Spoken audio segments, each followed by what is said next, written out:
احسن من غيرنا. كفايه انك مسلم يا عم عمرو. سيدنا علي بن ابي طالب ابن عم الرسول ورابع الخلفاء الراشدين وابو الحسن والحسين، قال لك 3 حاجات خدها في الثانويه العامه: الرضا بالقليل، يعني رغيف وشويه ملح يبقى الحمد لله. العمل بالتنزيل، ايه هو التنزيل؟ الدستور بتاعنا اللي هو القران. ثالث حاجه علي بن ابي طالب قال عليها الاستعداد ليوم الرحيل.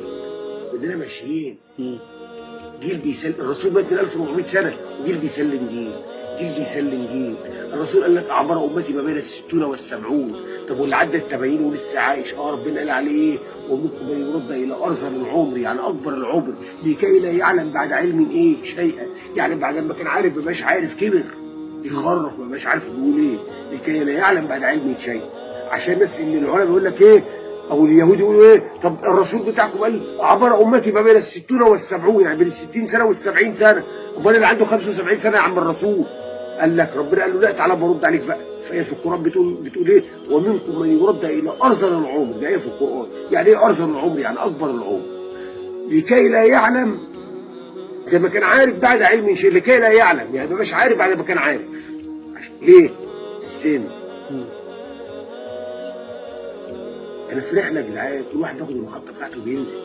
الدنيا مبان، باب دخول ومخروج، محدش هيعمر. انا في رحله، عشت كويس عشت وحش، ده ربنا. ولئن صبرتم لازيدنكم ولئن كفرتم فان لعذابي لشديد. ولئن صبرتم لازيدنكم. ان الله اذا حب عبدا ايه ابتلاه. البلاء نوعين، يا اما مشاكل يا اما مرض. ان الله اذا حب عبدا ابتلاه، يعني ربنا بيحب واحد بيختبره. يبقى تكفير سيئات. يبقى تكفير سيئات. حد عارف المخازن في ايه؟ المخازن الطرق. حد عارف المخازن دي ولا الطرق اللي بيحصل فيها؟ وناس لما تروح عند ربنا تعالى يا حبيبي ده انت عملت كذا وعملت كذا تعالى بحاسبك بقى. حد عارف الحساب ازاي؟ عيش قد ايه؟ قتل اللي معاه ملايين، ما هو برضك ربنا كاتب له عمر.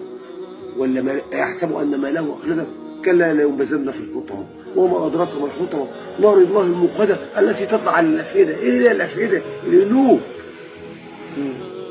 النار بتطلع على القلوب. بيتك وتبنون مصانع لعلكم تخلدون. ده آية في القرآن برضه.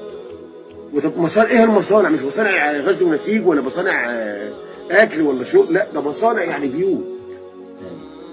مصانع في معناها في العباره ديت يعني بيوت، او في المصطلح ده يعني بيوت.